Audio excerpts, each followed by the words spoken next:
Okay, got a lot to do today, so we're going to get going. I am working diligently on your lab reports. I have like 9 left to grade, so the rest of the day is pretty busy.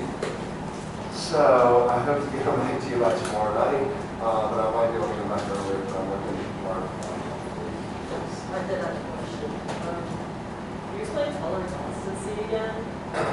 Color constancy, that was part of what I wanted you to read about in the book, but it has to do with the fact that because you perceptually know that an apple is red, right?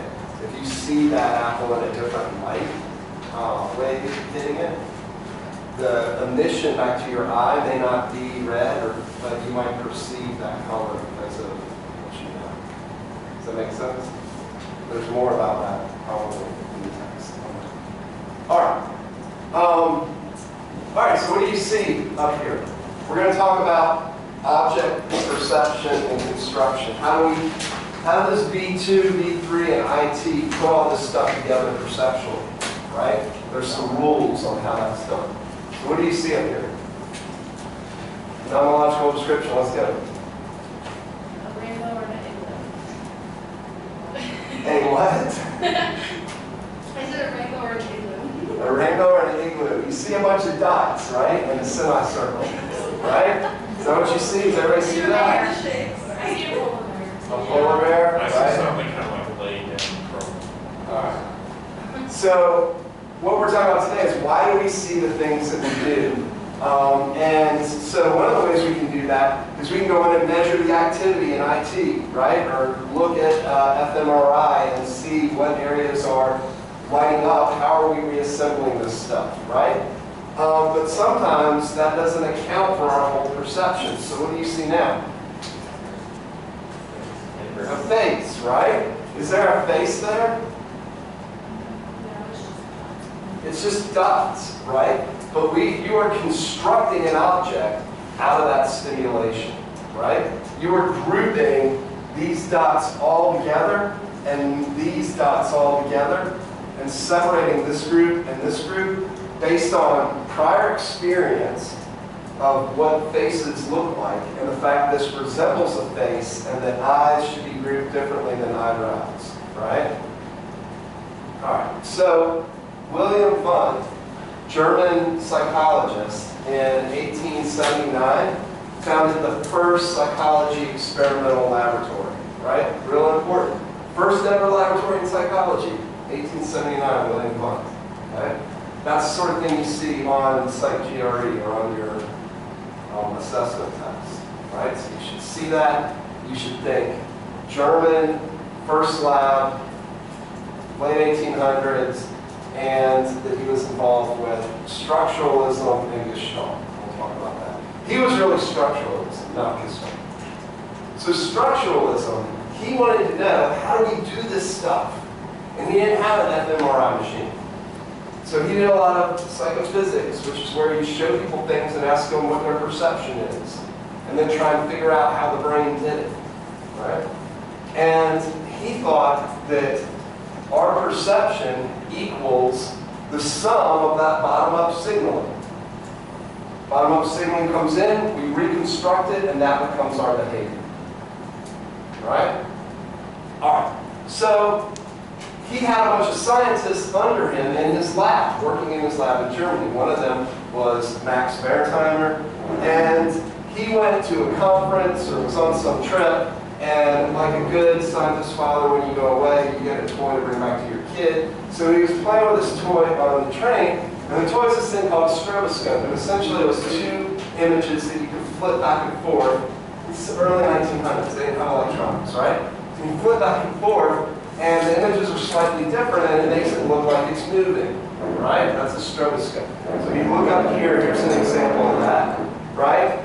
So those 2 bars look like it's a bar moving back and forth, right? As it going rapidly. It's really just 2 bars that are flashing, alternating, right? And so I can show you this, right? And if you look at that, it looks like that bar is moving smoothly back and forth, back and forth. In reality, there is never any green in between here. But we perceive it, right? We perceive it. So Wertheimer's playing the stroboscope, and he's like, this can't be structuralism because my brain's never seen the thing in between. Yet I'm perceiving it. So behavior has to be different. It can't be explained by structuralism. That's called the apparent notion illusion. And you can't explain it through bottom-up signaling because there isn't a green piece in the middle ever. Right? All right. So Wertheimer comes back and he pairs up with Kafka and Kohler. And the three of them break off of Wundt's lab and start their own lab that's called Gestalt, right? And they want to examine all the sorts of illusions and things that Wundt couldn't explain from bottom-up signaling, right? And Gestalt, loosely in German, means shape. They want to explain how you see that woman's face, a shape, when it's just a bunch of dots organized in it. All right. So if you look up here, what do you see? Okay, some Y-shaped looking shape things, right? So what if I add some more? What do you see now? A cube, right? Does everybody see a cube? Right? And so these are what we call illusionary contours, and your brain is filling in the gaps in between them to create a shape. Sometimes we see that shape really strongly. If I reverse them, the image maybe becomes even stronger of a perception. So the whole point of Gestalt, while structuralism was the sum is equal to the parts add up to your perception, Gestalt was like, no. There's other stuff going on, top-down influences, right, that are contributing to our perception. So the sum is greater than bottom-up signaling. It's more than bottom-up signaling. All right, so describe what it looks like the horse is doing here.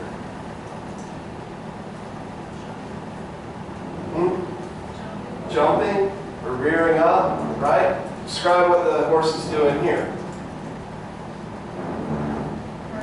Running, right? So it's the same horse in both pictures, but because I put a person tilting back on the horse like this, it gives the perception that the horse is rearing, whereas here, exactly the same image of a horse, but because there's another horse elevated in front of it, it looks like it's following that horse and running and not rearing, right?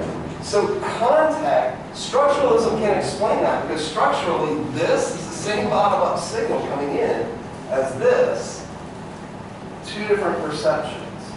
So context influences our perception of bottom-up signal. And this is what we talk about when we talk about the influence of top-down processing. All right, so what do you see here? Maybe a lot of this today. It's going to we don't want to say something. So don't try it out. Anyone see anything there? Just black and white stuff? A dog. A dog sniffing on the ground. So you're seeing this as a dog's head and its body and legs. Dalmatian maybe, right? Anything else you see? We got a tree with some mulch on top of it. A tree with some mulch right here, right? So how are you doing that? It's just black and white splotches up there. Why are you organizing things that way? And it turns out that Gestalt came up with 6, we'll actually talk about more like 9 or 12, but 6 sort of major things that our brain does in order to create these perceptions. So, and they're called Gestalt laws. At the end of like this little part where we talk about it, I'm going to tell you they're not laws at all. They're called heuristics, and there's a big difference between a law and heuristic. But we're just going to go with that right now because traditionally, historically, they were called laws, right? All right. So the very first law, or heuristic, was in German, Ragnitz, which means good figure, right? Good figure. So our brain, it's a central law. Our brain wants to organize things as the simplest possible good figures. So So what do you see here for A?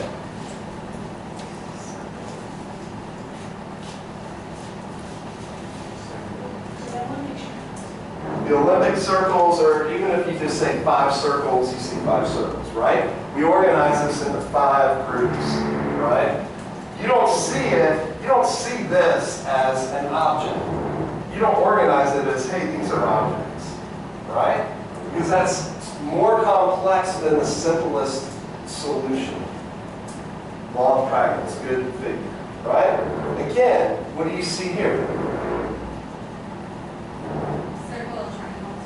Thank you. Circle, triangle, square, right? You don't see like these little like Pac-Man things, right? We don't see the complex part. We see the illusionary contour, the simplest figure that can be constructed out of these 4 things.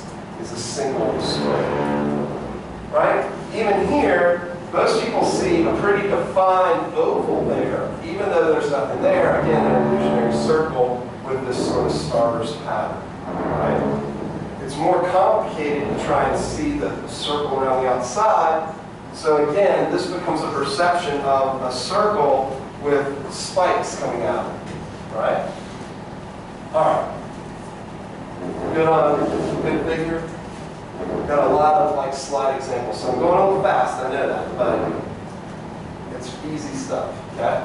All right. How are things organized here, in rows or columns? Raise your hand if you think it's rows. Raise your hand if you think it's columns. Okay, more people think it's columns. All right. What about now? Rows, how many people?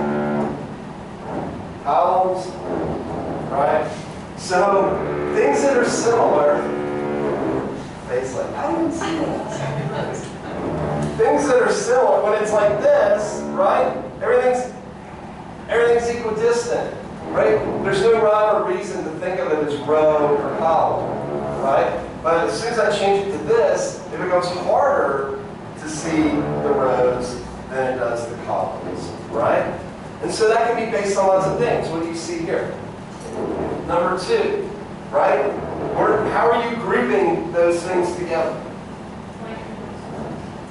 By shape, right? Because we're not grouping big things and little things. It's not by size, right? So by similarity here, it's the most salient similarity, right? So we could say all these big shapes are similar, we should group them, but there are 2 things too, right? We also go to the law of pragma, it's good shape, it's an easy figure. It's harder to try and imagine the big things and the little things grouped separately. All right, good continuation. Is the alarm clock plugged into plug B or plug D? B. And the lamp is plugged into D? Right. So if you look at this, these things are intersecting here, right? And they're intersecting here. But there's another Gestalt heuristic called good continuation that says if we see 2 things like this, it's easier for us to perceive a good continuation as one object and another object than this. Right? That's not good continuation. Good? All right. Okay, so here it is. Which cup is filled first? Maybe you've seen this on Facebook or Instagram.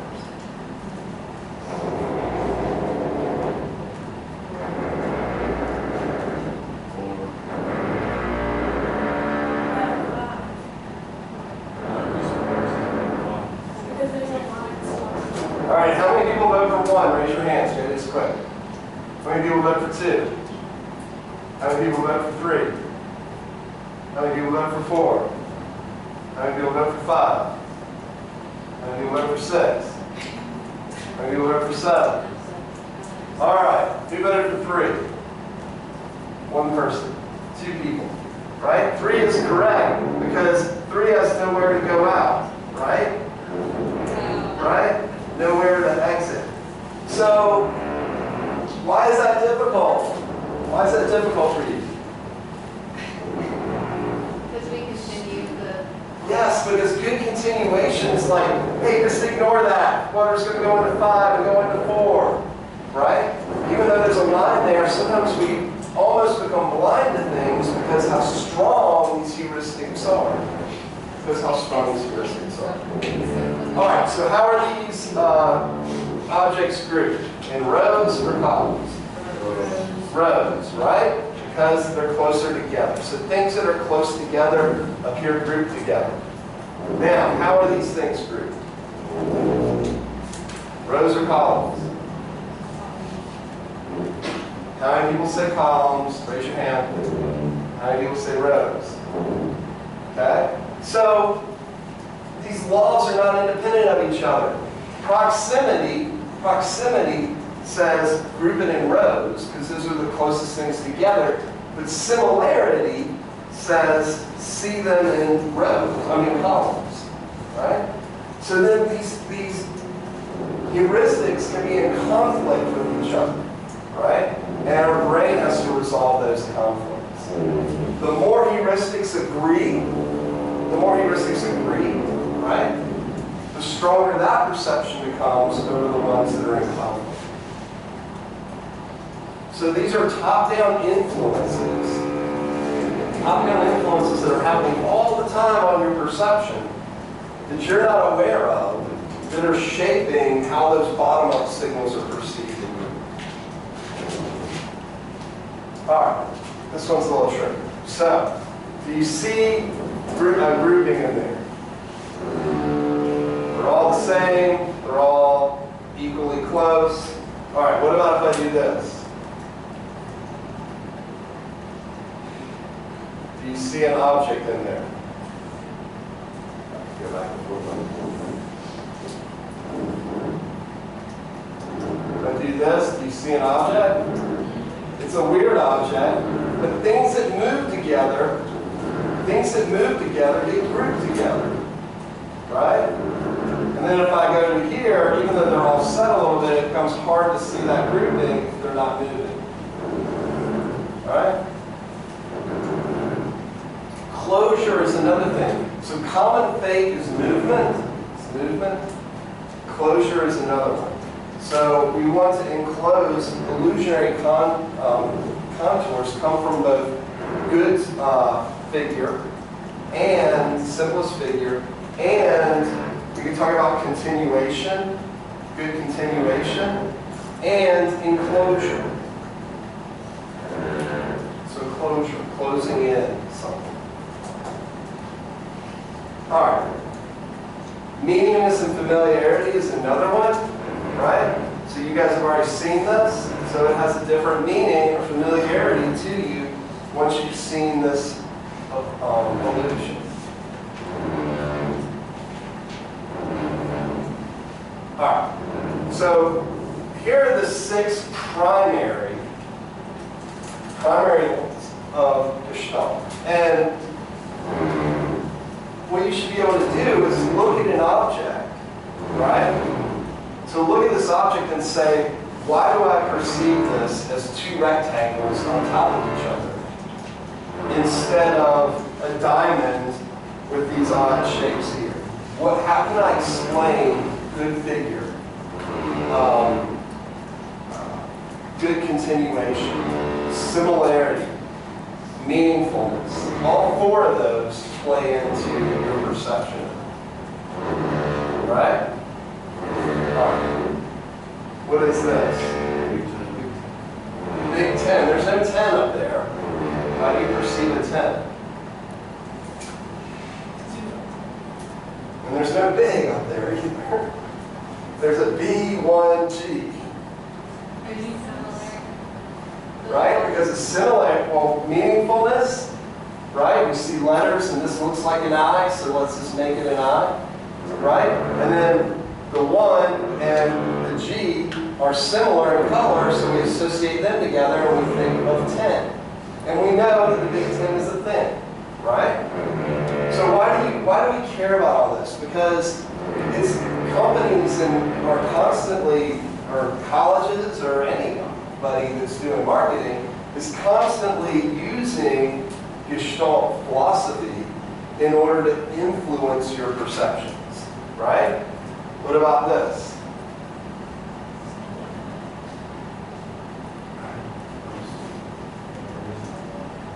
Right? So that's when the Big Ten went to 11 teams, and they're like, well, we can't have this logo anymore because there's 11 teams in the Big Ten. Right? So they're constantly doing this stuff. And so all of these logos, right, are designed to stimulate and have you group them in ways in which they're memorable, right? And there's no A in NASA, but we perceive them, right? All right.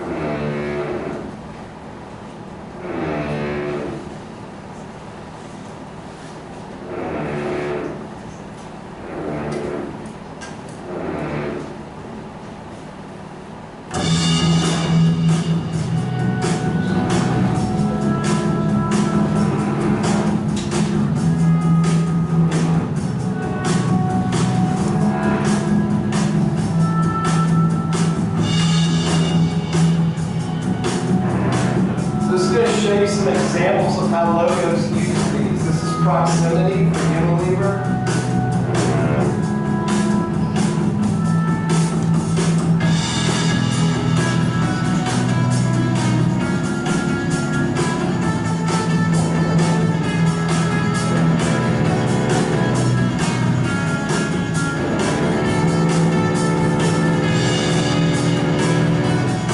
Right? You clearly see a panda there.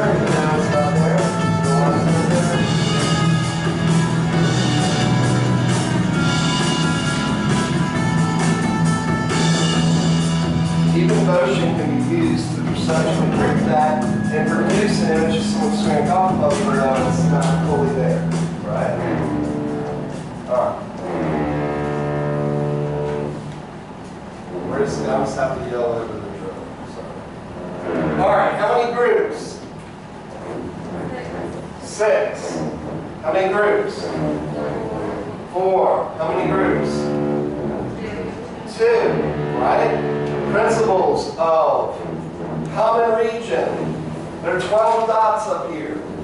But you organize them into groups of pairs of 6, right? 6 pairs of dots. Because I drew a common region around them. And that defines them as belonging to one unit, one object. Right? These are additional sorts of heuristics beyond the 6, so they're going to be 9 or more. So. Connectedness.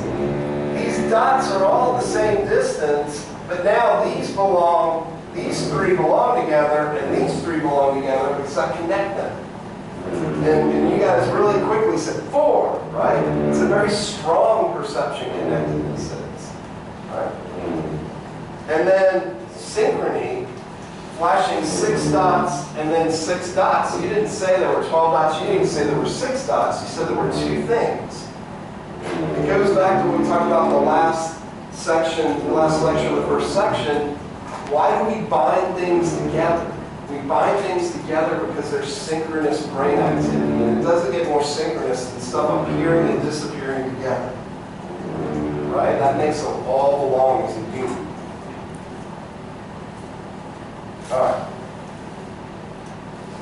I just had a thought. I'll have to change this lecture because I wonder what your perception would be if I showed this, which is strong, but then I made it synchronous where like these would group with those and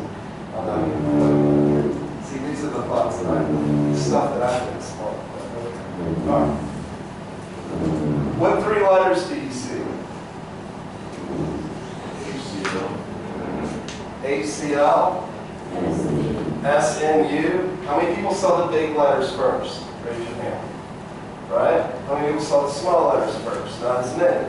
We call this the global superiority effect. We tend to perceive things globally before we analyze the details. Right? Everybody can see all 6 letters up there, right? But we tend to look at the big picture and then focus in on the details. All right. So, getting back to these Gestalt laws or principles. Laws or principles are pretty firm things. Like, there's a law. Then if you break it, you get in trouble. If you don't break it, you don't get in trouble. There's like only two outcomes of the law. You're either on one side or the other, right? These Gestalt things are not like algorithms. So who knows what an algorithm is? Go ahead. Is there a guaranteed outcome from it? Yes, there's a guarantee. Are you a math or computer science major? That's like that answer a math or computer science major would get. There's a guaranteed outcome. It's how you write computer programs, right? They're called algorithms because it's a process by which you'll get an answer, right? A heuristic, on the other hand, is sort of like a best guess, if you will, right? So, algorithms always predict the right outcome. I already mentioned like a computer program is an example of that. A principle or a heuristic, I don't really want to use principle, I want to use heuristics, right, are guidelines that are likely to give you the right answer. Right? So, all right, so let's do a quick example of this. So, we'll pick on Faye. All right, is that okay, Faye? Yeah. Since you're in the back, you'll have to talk loud so everybody can hear you. So, Faye, it is 10:30 on a Friday night, and you are being a diligent student and studying in your room, and your roommate's parents call your cell phone and say, we need to talk to your roommate. Your roommate's not there. How do you find your roommate? How do I find my roommate? Yes. Her parents need to talk to her. You got to go find her. I'll call her. She didn't have her phone. Her parents called her phone, and she's like, let's say that. Put holes in her Someone she story. was with? You know where she is. She's probably with Brayden. What? I go find her. I look for places that she's been. Like, if I knew she was studying, I go to Milligan, or she was out to dinner, I go there. 10:30 on a Friday night. Yeah? Yeah. So, how far is Milliken from where your room is? 7 minutes. It's a little bit, Yeah. right? It's not next door, No. right? So, that's a heuristic. Why did you say you should be in Milliken study? Because she has studied in the past. She's studied a lot. So Because it's based on your prior knowledge, Yeah. and it's a likely outcome, Yeah. right? Is it guaranteed? Are you guaranteed to find her there? No. No. So how would an algorithm solve that problem?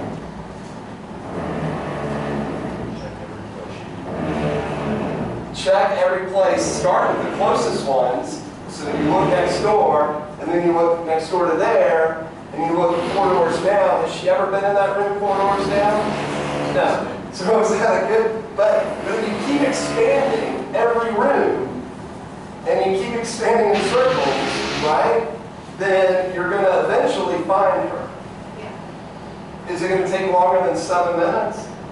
Yeah. So we use heuristics not because they're always right, but because they're fast, right? We need to speed up the brain's processing power, right? So what do you see here? A tree and a branch that's fallen that's leaned up against it, right? Did any of you perceive this was behind the tree? No. Because why? Continuity, simplest figure. All of those things are influencing your perceptions. So those heuristics are sometimes wrong, right? If someone said, I bet you $5 that's 2 branches, right? You might take the bet, but the only way to know for sure an algorithm is to go look at the other side of the tree, right? Which takes time, and do you really care? Maybe for $5 you care. But if you're just walking along, do you really care if you perceive that as 1 branch or 2? No, your brain's just doing this stuff, right, to try and speed up your perception. So, where did this come from? How do we know this? Why? You can go anywhere in the world and show people these examples of good continuity, good figure, any culture, any country, and we all have the same heuristics. Every human in the world has the same heuristics, essentially. There may be some odd ones, but in general, it's not influenced by culture and country. right? So why is this? Is it, like, how did this get, is it a genetic? Are we genetically programmed to detect heuristics? That seems pretty unusual, right? So, is it evolutionary advantageous, right, to use heuristics? I don't think there ever once was a caveman walking around using algorithms to perceive everything. But certainly that wouldn't have been a good thing to do, right? If you could just use shortcuts and get pretty close, right? So anyway, the usefulness of these grouping principles is it helps us not have to do that column by column analysis of brain activity to reassemble a picture.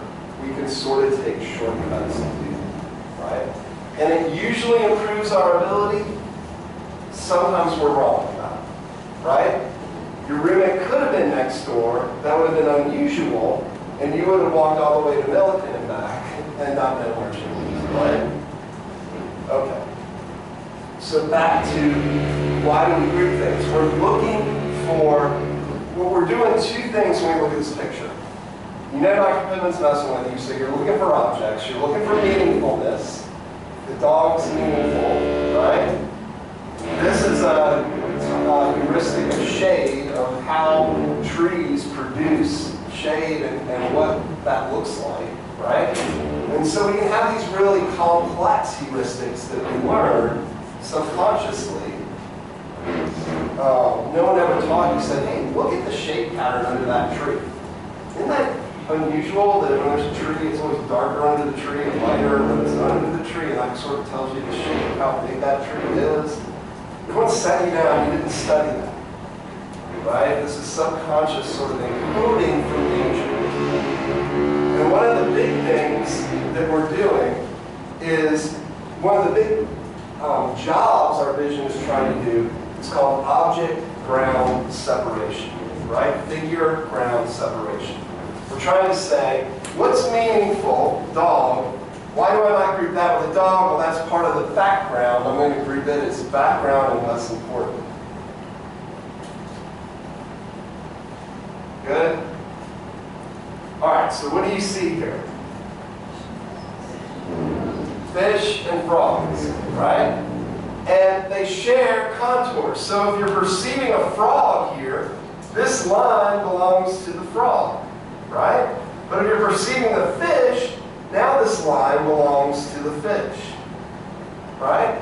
So this line can be either object, right? So when we're doing this figure background, if you're perceiving the frogs, right, then the fish become less meaningful, and if you're trying to see the fish, the frogs sort of become not blurry, but just less sort of meaningful. And the lines, the contours flip between them. So in general, the thing tends to be more, the figure tends to be more thing or object-like, and the contours around that belong to the object. Belong to the object. Right? So here, what do you see? Faces. If you're focusing on the dark images, this line becomes a chin and lips and a nose. But if you focus on the white space, and it becomes a vase, now this line belongs to the thing that's thing-like. And when you focus on the white, all of the black becomes contiguous, right? And when you focus on the face, all of a sudden it's almost like you could reach in, like there's depth perception, like this is some background instead of a thing. All right. What is the thing here? The dark objects or the light objects? The dark objects, right? What about over here? The white objects. Why? What is the heuristic that underlies that? Anyone know?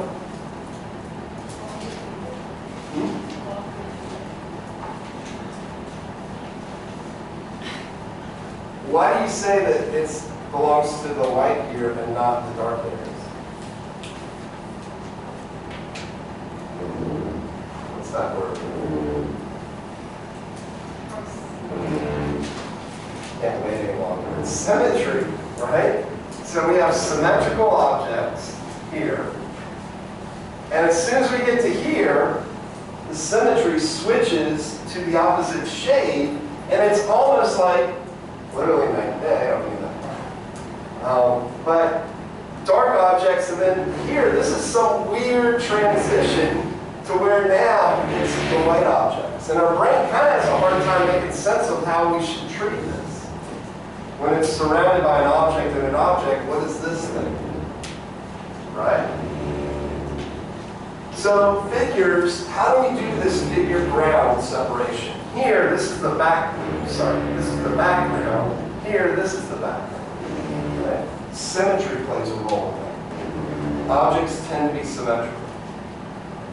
Smaller areas, so if I were to ask you, what is the figure? Is it an X or a plus?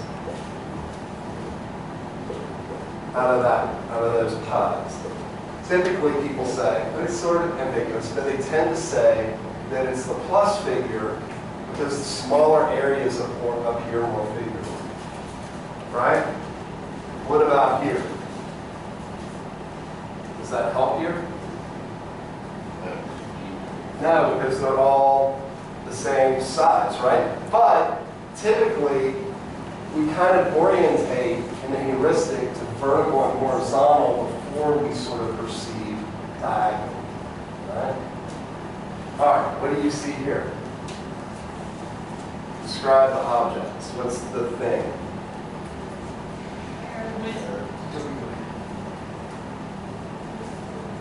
So some of you are like arrows.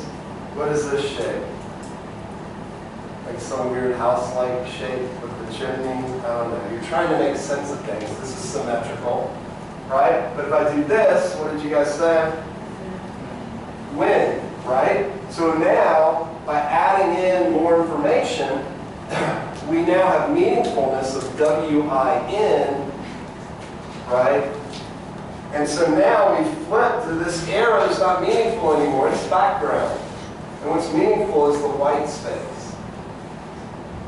And now that you know that with meaningfulness, even if I take that away, you still kind of perceive that as the stronger perception, even though you didn't before. So,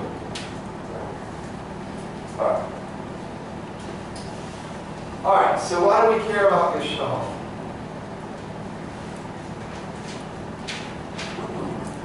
What's the first thing you see?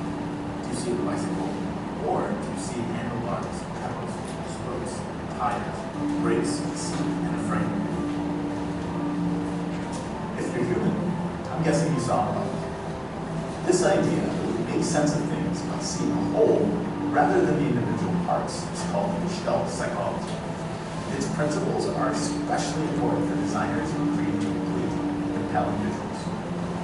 Because of psychologists Max Horkheimer, Kurt Kafka, and Wolfgang Kohler, Gestalt theory can be broken down into 6 design principles. Figure ground. The thought that when you look at a scene, separate objects so that some of the focus or a figure and others in the background. Similarity. The notion that we place objects with similar characteristics together. These characteristics include color, size, font, shape, texture, and more. Proximity. The belief that we group together objects that are close to each other. Closure. The idea that our minds close objects that are not necessarily together or complete in order to create a whole. Continuity. The theory that we continue to follow objects in visual line until they are interrupted. Order. The belief that alignment and symmetry are attractive and essential elements of design. When Gestalt principles are ignored, designs tend to look out of place or incomplete, forcing our eyes to focus on little inconsistencies rather than the greater whole. You may not know exactly what seems off, but you will feel something is out of place. The best designs, unintentionally, make the world feel a little less chaotic. So I'm just trying to give some like applicability to like why do people care about isn't just for understanding how vision works, but it's for applying this in ways to help promote things, to help increase perceptual awareness, right? And it doesn't have to be just for like selling things. It can be for safety design. How do you design a sign so that people pay attention to it, right? How do you make that figure pop out from the background, right? So there's lots of different applications to this. All right. So there are many of these principles that are all contributing to this figure ground separation. And contour assignment is one that is very strong and almost never is applied to the background. It's almost always applied to the thing-like thing. So how does this happen? Does this happen? Do we see the contour and that creates the figure ground separation? Or do we identify a meaningful object and then that creates the object or the image? So I'll show you this. If you look right here, I'll show you two white and black images. And I just want you to say if the white area or the black area is the thing or is the figure background separation. So here's the first one.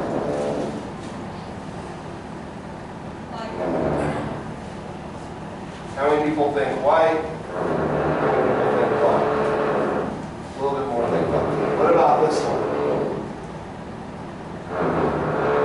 How many people think white? How many people think black? More people think black on the second one than on the first one. So these are the identical images. They're just rotating, right, 180 degrees. Which one is more thing-like? The right?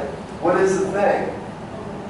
A silhouette of a woman in a dress, right? It's pretty abstract to think like. I mean, think about all the stuff you're doing from these little kind of simplistic cues, right? But in a matter of half a second that it flashed on the screen, right? Your brain found more meaning in this one than in this one, and made it easier to figure background discrimination for this one. So meaning is not simply just what's the contour, what's the symmetry, what are the heuristics. Meaningfulness that this is lacking in, right? Plays a major role in that, right? So remember we said that there's inputs from the cortex down into the LGN, and it's at the level of the LGN that we start to enhance this contour belonging to this thing as opposed to belonging to the white space, right? And start influencing that signal. And then we already talked about all the different influences that can happen just at the level of V1 in terms of experience, adaptation, attention, changing the tuning curves there, right?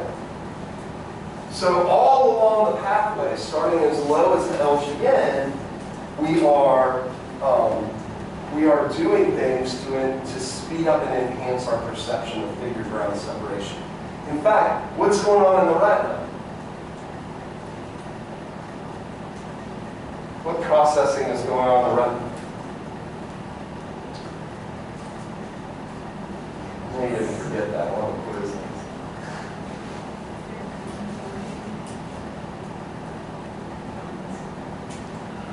Yeah, but processing beyond that. What's the point of lateral vision? To increase contrast so you can see the lines. So you can see contours better, edges better, right? Increase contrast. So even before we get to the brain, our peripheral organ is emphasizing contours and how important. For figure ground separation, to allow us to do that. All right. Some other heuristics. There are, these are some weird Y shapes, right? If you were to see this Y shape, if I were to draw that Y shape, That's a weird Y shape. That doesn't have a lot of meaning. But when it is in this context, it's what we call an arrow junction as opposed to a Y junction, as opposed to a T junction. And these are what we call non-accidental features. T junctions happen when something occludes something else. Arrow junctions happen for a cube for the back object, but not for the front corner, back corner, but not for the front corner. So these non-accidental features we learn subconsciously, and it helps us with looking at something like this and seeing that cube, right? Because what we're really seeing here is only the non-accidental features. And it creates that contour illusion. Alright, so Gestalt heuristics look at the way we are perceiving the world through a psychophysical view, and then perceptual theories were then matched as we started to learn about sensations in V1 and V2 and IT, trying to overlay this physiology with the perceptions, right? So how have we talked about perceptions being formed from our neural signals? What do we talk about in bottom-up signal? What's the job of V1? Feature detection. So we talk about like breaking it down to little pieces, and then what does the dorsal and ventral stream do? It builds it back up, right, into a what and how do I deal with this problem? It gets more complex the further along we go, right? So that's what we would call a connectionist theory. And it would say that if I show you the letter K, right, that we have this large number of connections, so we have columns that respond to these angles. And if I show you the letter K, there's going to be excitatory connections with this IT area that gets stimulated by vertical, diagonal, but not by horizontal, because that's never present in K. And for A, we're not going to have a vertical, but we're going to have the horizontal and the diagonals. And for X, we're going to have the diagonals, but not the horizontal or the vertical. This is the connectionist theory. Sorry, I get like excited to be honest. I want to talk about some theories of perception. We're shifting out of Gestalt. That was all psychophysical perceptions. Now I want to talk about some theories. And the earliest theory that we had was based on Hugel and Wiesel finding these columns and saying, hey, I found more complex things further upstream, therefore this is the way it must work, right? What are some issues with this? Are there issues with this?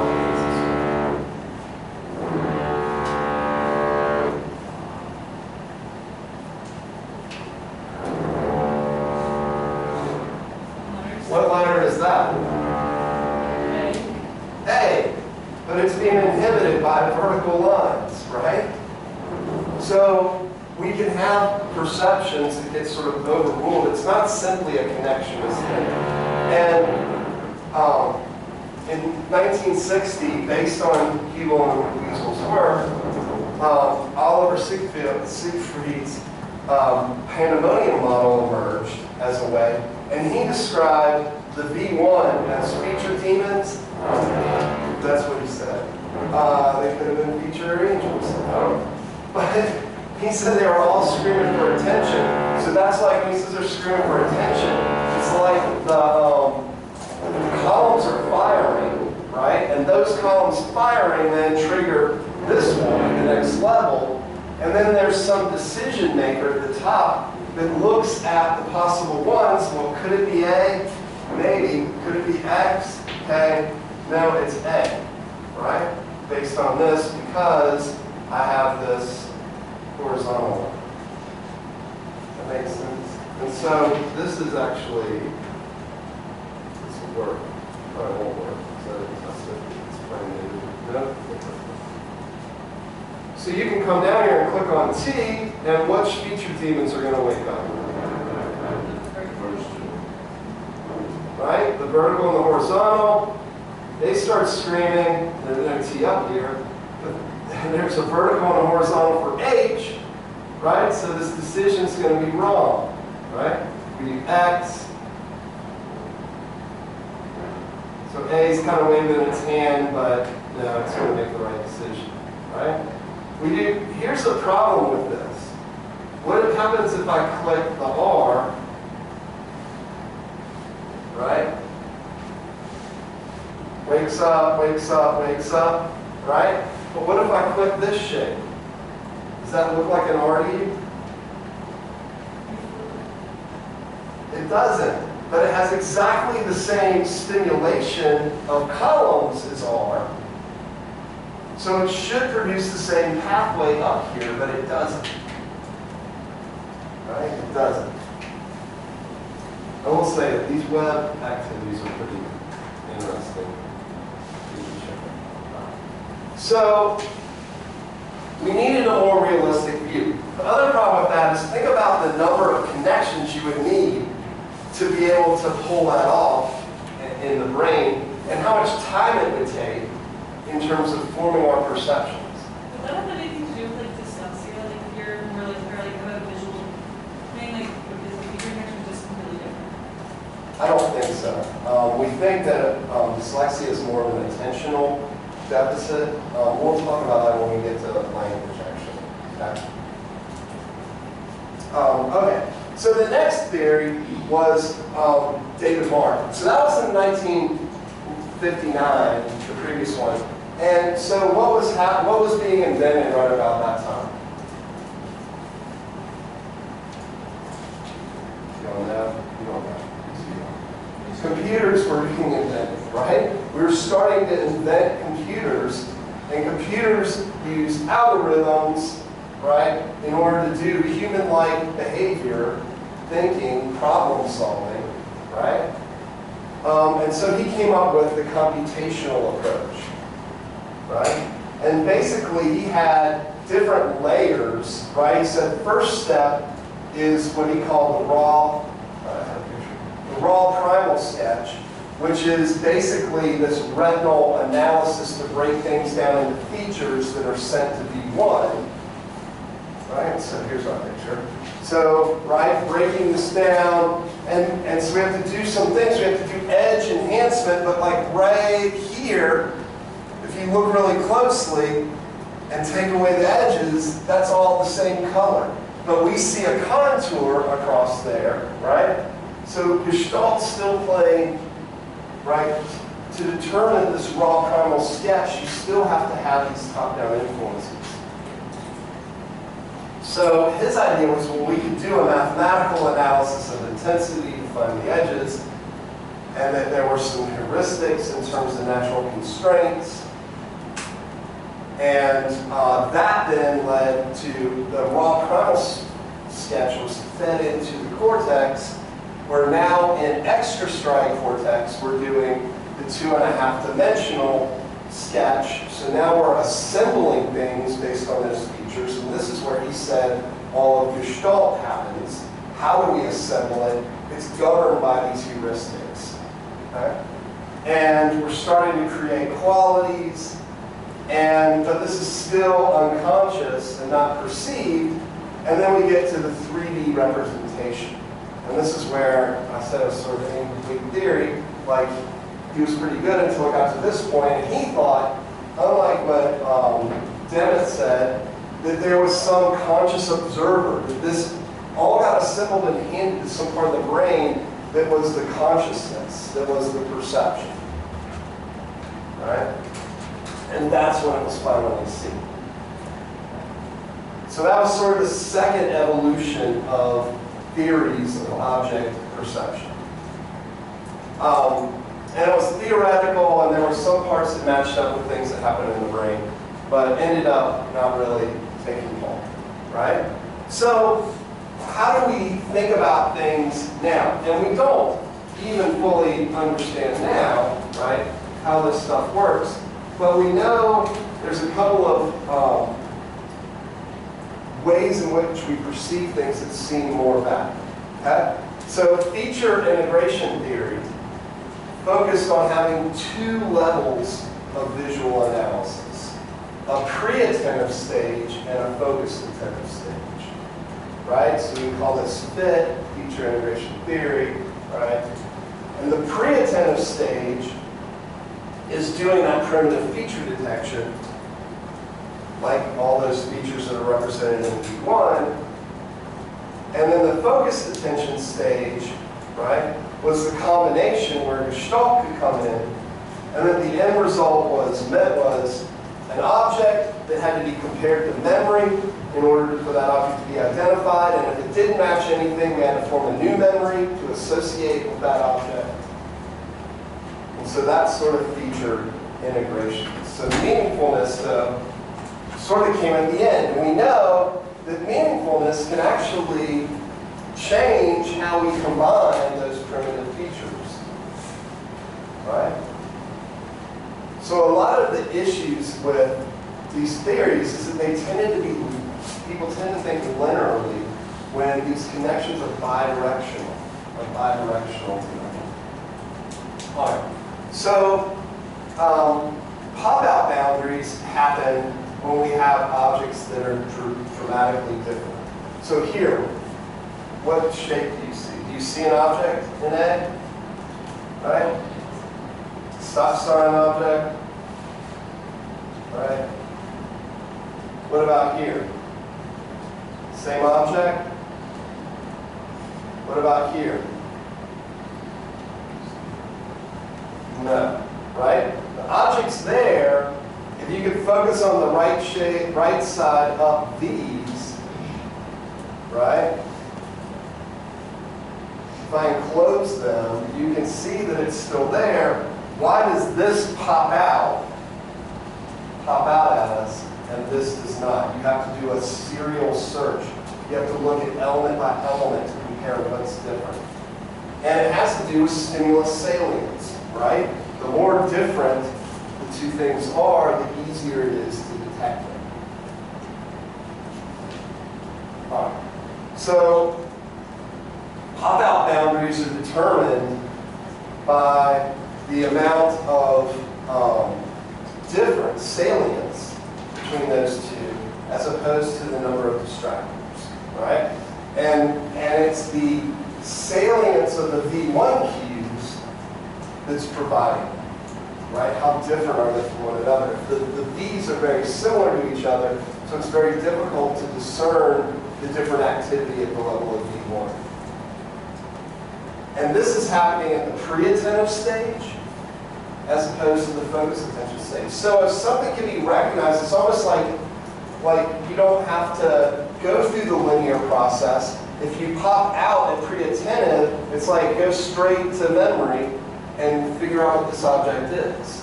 Jump over the focused attention. Where the focused attention is, I have to perceive something, so I'm doing a serial scan, I'm comparing elements.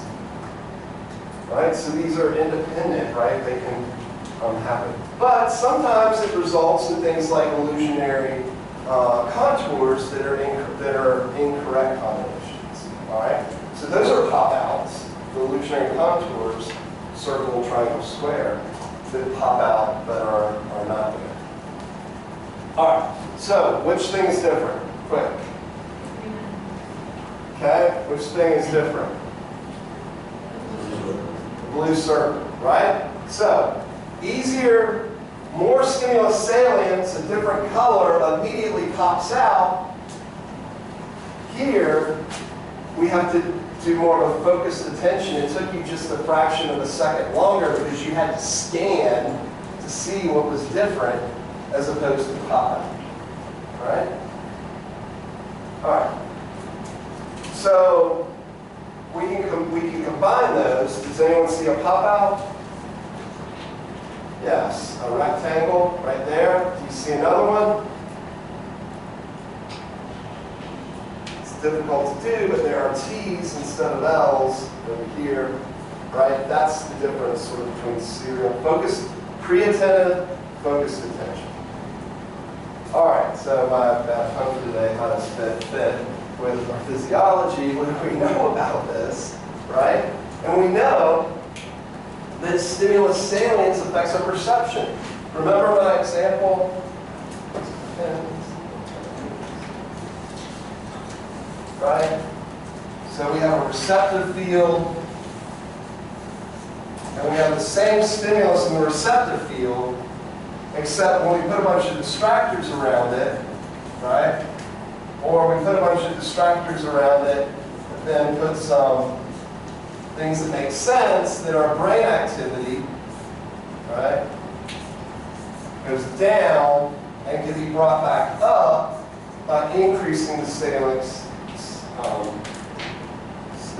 salience, right? So this fits with what we can measure in the brain in terms of changes in this column's activity based on pop-outs. This pops out, this doesn't pop out. It doesn't pop out since there's not enough brain activity in B1. All right. Focus attention stage, as where it says attention, requires that attention in order to do that process. All right. So 3 object construction theories, right? The connectionist, sort of true, right? We do have those columns, they do rebuild, but it's more complex than that. Computational has some parts right? We do create these objects, we do levels of analysis, but the fit seems the best fit, right? Feature integration, because we have this pre-attendant pop-out, goes straight to the perception, matches up with what we see at V1. We have top-down influences that can influence, and we can find stuff by doing a focused attentive stage. Because you're going to get hang in there with it. We're going to make short life today. All right. So, a more modern theory is recognition by components, right? And so this theory says that in general, we're not looking at 2-dimensional things. We're in general looking at 3-dimensional objects, right? And so how do we recognize 3-dimensional objects? And we said, well, you can break down a suitcase or briefcase into 2 major geometrical shapes that define it. Now, is there going to be latches? Is there going to be decorations? Is there going to be other stuff on this? Yes, but if we want to recognize what is this object, we can do that with just 2 geometrical shapes. If we want to recognize the telephone, which you guys have probably never seen before, we can do that with 3 geometrical shapes, right? A lamp, right? 2 geometrical shapes, even though lamps are going to not all have that basic thing, right? So, if I were to ask you, what is this? Okay, how many people saw T-Box? It's kind of difficult. What if I show you this? Everybody sees it right away. The difference in this image is the number and the type of geomes, geometrical shapes you're seeing. You know, circle, spout, and handle equals teapot immediately. Harder to see that's a circle and then that's a spout here because of the perspective, right? And so this theory says there's basically 24 basic shapes that anything can be made of. All right. So, if I show you this picture, what's occluded there? What's behind the dark area? Any guesses? What about this one? Flashlight. Someone got that pretty quick.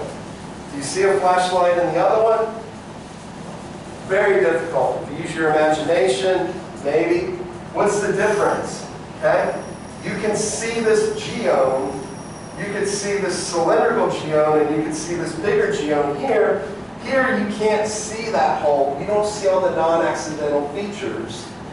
Non-accidental features almost create geomes. Same thing with these, right? It's hard to see this is bigger than this because of the occlusion, right? So, again, this fits with what we know about view invariant and view specific neurons. And and the geomes are discriminably different, distinctly different from each other, and that makes them resistant to visual noise. And that's a really important thing because we want to be able to recognize things without seeing their entirety. How fast can you recognize an object? That's really your brain's goal, right? What is the speed with which I can do this? Okay, so all of these things, non-accidental features, simplest shape, good continuation, right? All of those play into geome recognition by components, right? And again, this principle of recovering, computational recovery, recovering things that are included becomes really important.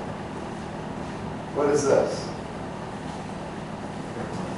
An airplane, right? I mean, an airplane looks like this, but we really only need the wings and the body in order to recognize that in terms of geomes.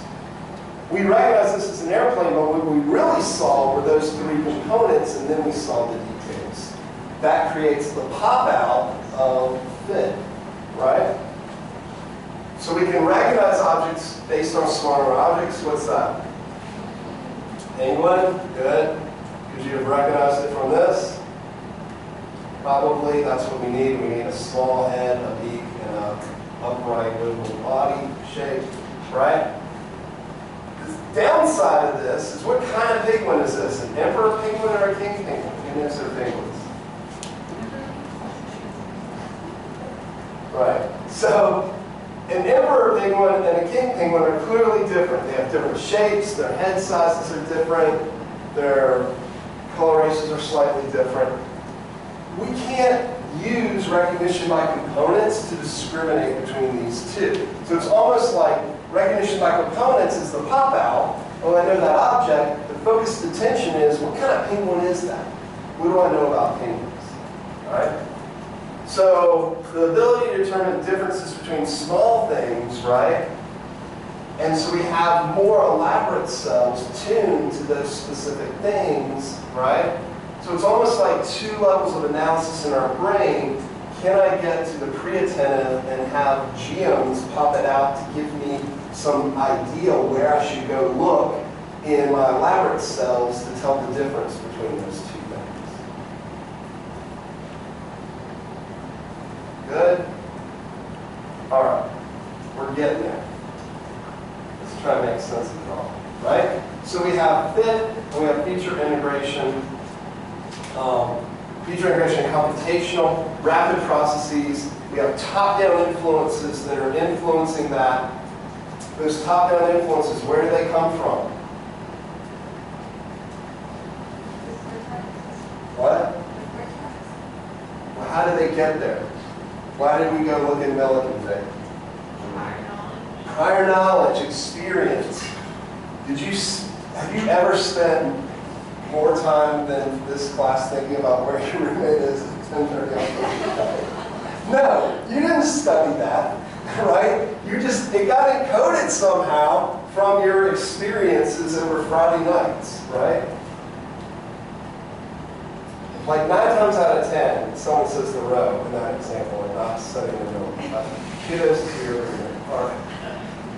And then recognition by components, right, is a 3D object perception, right? It's good to help us with 3D. It's good for view invariant, right? I can see an airplane from any view, and if I have the wings and the body, I'm pretty good at guessing what that is, right? All right. So this is a nice summary. Don't get excited when I'm quite done of those, but it's a figure that your book doesn't have that I think is a nice sort of summary of those things. Okay? All right. So let's talk about some unique properties and why it's been difficult. Computers use algorithms, right? Although artificial intelligence, that's the thing with artificial intelligence, is trying to teach a computer to learn from experience and create its own heuristics. And if we can do that, that's the goal of artificial intelligence, right? Is to learn from experience, instead of me having to know everything and program it in. So computers typically use algorithms, and they can look in every room in every memory thing from, to look for the roommate because they're super, super fast. Like way, way faster than our brain can fire, right? The circuits and the processing and all that stuff, right? So, but they have problems with heuristics, right? So here, if you look at this image from one perspective, it looks like a circle, but we can see that it's actually rocks on two separate hills with a stream in between. And it's only if you line up in the right perspective that you see, right? This is what we call an inverse projection problem. And we'll talk more about visual angle next week, or no, on Thursday. But the inverse projection problem is an important concept. It means that multiple different shapes, right? A square like this, a bigger square that's slanted, an even bigger square further away that's in a different orientation, all project on our two-dimensional retina to create exactly the same stimulation. So how do we know if it's a small square close up or a big square far away? Right? Computers have problems with that. Computers have problems with that. So multiple images can create the same image on our retina, or on a camera, for that matter, if it's a computer. So one of the ways that we're able to know that is by very small movements. So an object that is closer, we'll talk about depth perception on Thursday, but an object that's closer is going to move faster than an object that's further away if I make a little movement. So even right here, Gibson and Ava, if I just go like this, right? Gibson's head's moving this much and Ava's just barely moving because further away, right? And so that's a one way that we can do that. And it's so if we want to build a computer that can see, it better be able to move and understand heuristics when it's moving and how things change proportionally, right? So objects have to be separated correctly. Parts of the object, these are things that are problems for computers. Occlusion, learning those heuristics to get around occlusion. Changes in light and dark are not all the same. These are all problems for computers, but not for humans, because we have built in these heuristics, because we have experienced life, and we understand how these things work, right? Because it's not an algorithm, right? It's how things work in the environment. All right, so Gestalt is really important. It's not just a computational approach that can be built up. All right. A couple more examples of this. What do you see right here?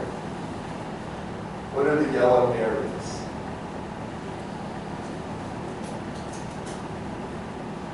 All right, what if I do that? B's. And if I say the letter B, right, everybody sees it. Even if I tell you these are B's, can you group them? If I take this away, can you group them? I mean, at first, but as soon as you take your attention off of it, it's very hard to do that. Right? So this is what a computer sees looking at that. And when we do this, the computer still sees this. The heuristic doesn't, the occlusion heuristic doesn't create pop-out. Why do we have pop-out? Because we do, hey, simplest shape. These are all in close proximity. Where would good continuation be? Right? And then, this is probably the easiest one to get. Then you're like, hey, are the rest of them B's? And I can say, oh, they're just rotated letter B's, right? And all of that happened within less than a second of processing power in your brain. Right? What about here? Are the big things pits or bumps? Pits, and then the small things are popping out or bumps. These are indentations, these are bumps. What about over here? Right? This is called the light from above heuristic, that when we are looking at something, and this is this flip-flop, right?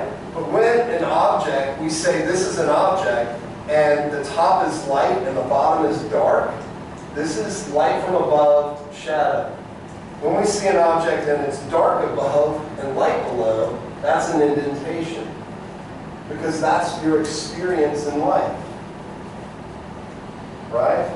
That's why it looks spooky when you take the flashlight and you put it under your face and it lights your face up in the opposite way. Because we're not used to light from below heuristics, we're used to light from above heuristics. Alright, so this half of the class, close your eyes. Alright, it's my last instruction. Please let's close your eyes. You guys pay attention. I want you to study this. Study this scene very closely. Okay, now you guys switch. You guys close your eyes. You guys open your eyes. Okay, we're all good. You guys study this scene very closely.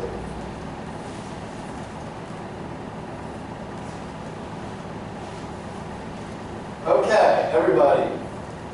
What do you see there? What is this object? What about over here?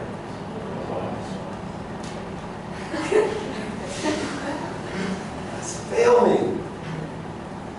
So half of you saw the country road, half of you saw the kitchen. It's supposed to be a loaf of bread. Or, no? It's not ambiguous enough? All right, I gotta find another example. But the idea is that recency or experience, if I biased you with a kitchen, if you had normal, intact brains, this would be a loaf of bread. Versus a mailbox, right? Top-down influences on this one. The point of that is, two geomes, same geomes, right, might be recognized differently in one setting because of the context of the setting, as opposed to a different setting. I welcome improvements to my examples if you think of better ones. Please let me know. All right, we can just take that one out. Doesn't work. All right, noted. All right, real quick. So there are your review points. What I would like to do, I know that's a long lecture. It's a lot of stuff.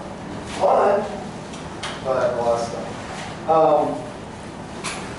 Instead of taking a break for 10 minutes, what I like to do is just give you your instructions, because I think it'll take 10 minutes or less.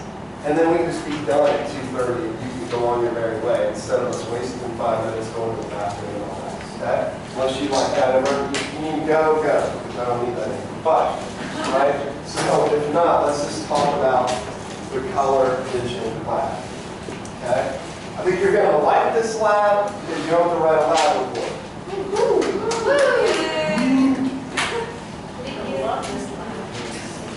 More of a thank you to me after I'm grateful.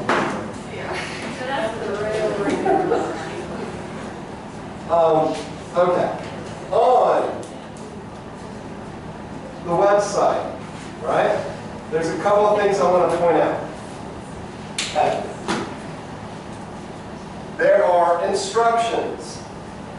These instructions are very detailed. Okay? They have pictures. How do I get a screenshot to paste into my Word document? The red button on the keyboard here that has a square around it. You should be able to find it, right? I tried to make this very accessible. Okay? So there's instructions about the tests that you're doing on here that are going to test your color vision. Okay? The whole goal of this is we have a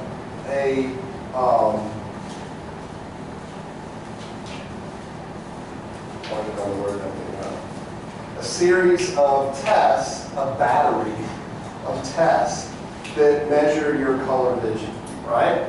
Hopefully, everybody will do good on that. I have had people find out they're colorblind doing this lab. When they took this lab, they're like, I think I'm colorblind. It's like, no, it might be. Remember we talked about your red's not my red, and it really doesn't matter that much? So, okay. So you're going to take the battery of tests. You're going to get this worksheet. And actually, I have all this, sort of spelled this out. I have a video here from last year because we had COVID stuff and we couldn't meet like this. So, like what I'm telling you now is essentially in this video. You can just watch it. Okay? You're going to sign up. There are two computers. There's a computer on the left, computer on the right in the main neuroscience lab. Right? Did I give you guys the code for that? I need to go do it, or else I'll say the wrong code. But I will send you an email with the code for the door so that you can go into the neuroscience lab and do that. Sign up for an hour. You should be able to complete it in 1 hour. Okay? Sign up for the left or right. Two of you can be sitting there next to each other doing it at the same time. That's fine. Whatever that is. All right. There are, for each of the tests, there are some like help screens that give you more information about that test, right? And how it's doing the diagnosis. Like, you get this outcome, what does that outcome mean? Well, on the new Windows, this is an old computer program, the new Windows, the help doesn't work. So I've printed out what those windows say, and it's right here, the help screens. And I'm also going to put a copy of each of these in there with the computer for you to look at as you do. So you're going to open up your worksheet, right? Are the help screens supposed to look like that or fit on one sheet? Yeah, they might fit all on one sheet. So you're going to open up your worksheet, right? And you're going to do the dichotomous arrangement, and then you're going to paste a copy of your screen results here, and then you're going to describe, you're going to write right here, what is the meaning? So let me go to my little...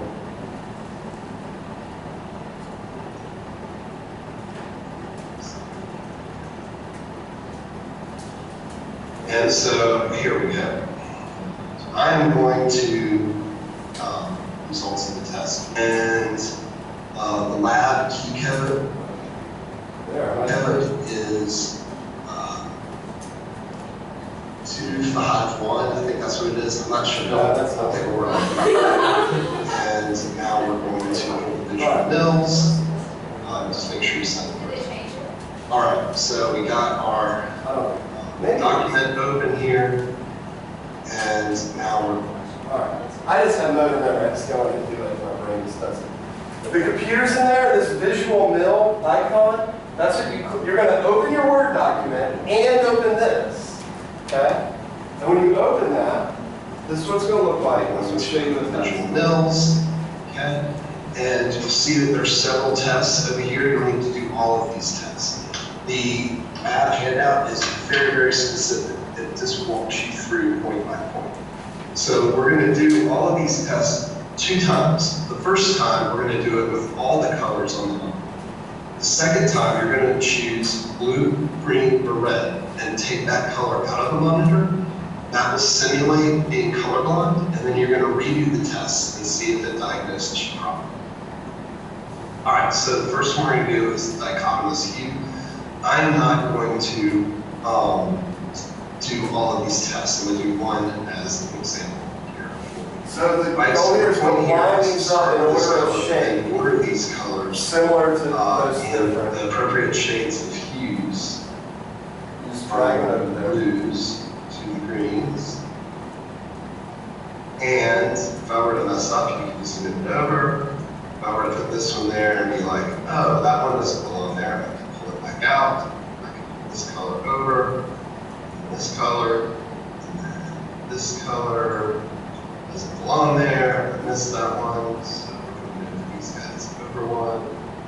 Because I think this one goes here. So I guess if you drag it on one, it can go under it, so that's not good. Okay. Back on track here. What do you think? This one? All right, let me just finish this. So here's your output. Okay, that's a nice size. So you just click that smaller button there. It'll be a nice size for you. This is the result. So I was perfect. The line is continuous all the way around these things. So now I'm going to press the print screen button, which is here on the keyboard, and press that. There is a picture of what this looks like in the lab handout, what the print screen button looks like, where it is. After I do that, I come over here and it says paste copy of screen results. So I'm going to highlight that, and I'm going to do paste, and boom. There is. If you want to crop it, You can crop that. If you want to crop that, make it look nice.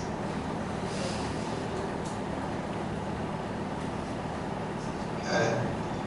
Now I'm going to show you. All right. So, and then I want you to describe, okay, what do those results mean? And that's where, if you don't know, what that means in terms of color distance, it's the distance you should have gone around versus the distance you did. I did it correctly, so it's a 1. If I had had like 8 and 9 over here, it would have gone from 5 to 8 to 9 to back to 6 to 7 to 10, and the distance would be a lot longer, right? And it'll make this number bigger, okay? That's just the first test. We do that for all the tests. And then here's the thing that this doesn't show you, because I was recording the screen and I forgot that if you record the screen and change the monitor, it doesn't change what the screen looks like. So on this, it doesn't help. So I recorded a separate, actually yesterday with the TAs, and this shows you how to adjust the monitor. So after you go through everything that's on there, right, put your results in, then you're going to choose to take out blue, green, or red, short, medium, or long wavelength codes, and redo it. So this video shows you, and it says very clearly in here, and this video goes fast. I don't know how Suzanne was doing it that fast, but it says press button 3 on the computer 3 times. Press button 5 until you highlight, and so this shows you what that looks like. Then press the 5 button until the yellow box highlights color tab. Then press the 3 button User, and click the 5 button until you get to user. pick one of Press the the 3 3. button and use the buttons 4 and 5 until 4 you get will to turn it all the way to down. change. You take out Press green, the what 3 color button does it and become? press the 4 button until the bar Color is goes to white 0. become. Green is now removed. Purple, because you only have blue You can and see the red. monitor now has a purple tint because red and blue are left. It's important to repeat these steps. Only if you got one color, Reset the right? When I monitor take it out and add too. green back in once you have repeated all of the tests. That is the You need to key. repeat all of So the you color go back tests. and repeat the test, and then you need to go back in and add the color that you took out back in. So now the purple, right, goes back to gray, and white. Put it back in so when the next person comes in, they're not sitting there, and that one's right below this one, right? They're not sitting there with a purple monitor having to start off figuring out how to change it, okay? Repeat everything, and then at the end, there's a brief discussion. So you're going to turn in, this is your lab report, this worksheet, a brief discussion of tell me what differences you observed and why did you observe those differences. Easy? So what color do we pick? Does it matter? Does not matter. Just pick one.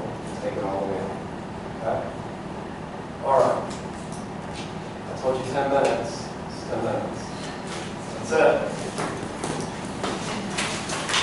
And you have until Sunday, October 10th, so like a while to do this.